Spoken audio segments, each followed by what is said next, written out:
ஜவஹர்லால் நேரு செய்த தவறாலேயே பாகிஸ்தான் ஆக்கிரமிப்பு காஷ்மீர் உருவானதாக நடுவண் அமைச்சர் அமித்ஷா குற்றச்சாட்டு.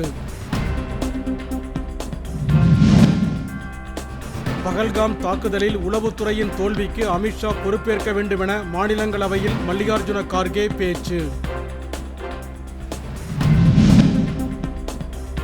தமிழகத்தில் 1 முதல் 12ஆம் வகுப்பு மாணவர்களுக்கு செப்டம்பர் 18 முதல் 26ஆம் தேதி வரை காலாண்டு தேர்வு நடைபெறும் என அறிவிப்பு.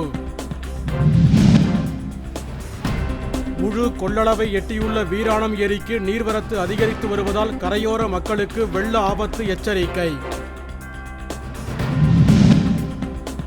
திருவள்ளூர் சிறுமி பாலியல் வன்கொடுமை குற்றவாளி ராஜு விஸ்வகர்மாவை 7 நாள் காவலில் எடுத்து விசாரிக்க காவல்துறைக்கு நீதிமன்றம் அனுமதி. கள்ளக்குறிச்சி மாவட்டம் மேல் நாரியப்பனூரில் இருப்பு பாதையை கடக்க முயன்ற கவின் என்ற இளைஞர் தொடர்வண்டி மோதி உயிரிழப்பு.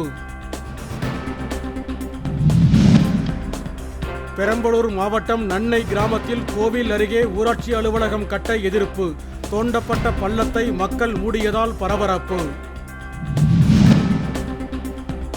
திருச்சி பஞ்சப்பூர் பேருந்து நிலையத்தில் இடமளிக்க கோரி மாநகராட்சி அலுவலகத்தை தரைக்கடை வணிகர்கள், வாடகை ஊர்தி ஓட்டுநர்கள் முற்றுகை.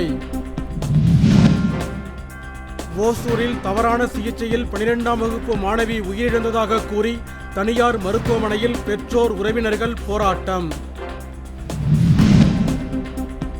திருப்பத்தூர் அருகே ஓடும் தொடர்வண்டியில் குழந்தை பெற்றெடுத்த மேற்கு வங்க பெண், தாயும் சேயும் மருத்துவமனையில் அனுமதி.